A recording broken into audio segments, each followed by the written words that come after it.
Тръгвания с очи на птица, за тъмното, за дивите коне. Очите са най-тихата причина да знам, че имам те и нямам те, че спят тревите в моите градини, а някои сънища за тях плете. Очите са най-тихата причина за див копнеж, опарен от слана, за белези по кожата ми зимна, за срещи с неродени имена. Очите са най-тихата причина да ме боли от чужди цветове и да мълча с всичка сила, а всъщност да обичам теб.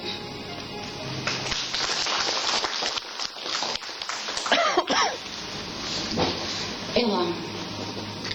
Морето си е разпиляло устните, денят е продавач на парчела.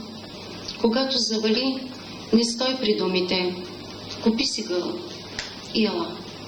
Защото ти си дълтони с незримото, а няма подходящи очила. Какво, като са неизбежни зимите? Купи си гъл и ела. Ако си болен от предчувствия, забити в теб като стрела, не се отчаивай, чуваш ли? Купи си гъл и ела. Ако не ти достига лятото, превръщай думите в цветя. Ако ти се лети с някого, купи си гъл и ела.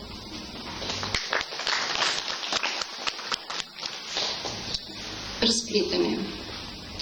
Животите ни са за малко, за дълго е единствено смъртта. Раздялата е като сянка, като разплитане на шал. Единият е хванал здраво шала, а другият с нишката в ръка върви и се отдалечава. Върви, разплитай, така. И е безсънна всяка бримка, и всяка стъпка е разплетен звук, различно от всички книги. Тъгата е с разплетен вкус.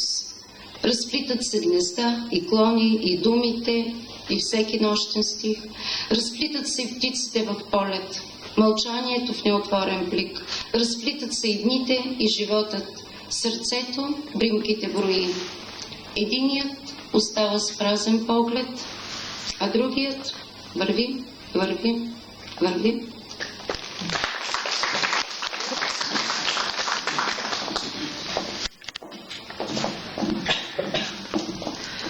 Здравейте от мен, и аз имам книжка, но ще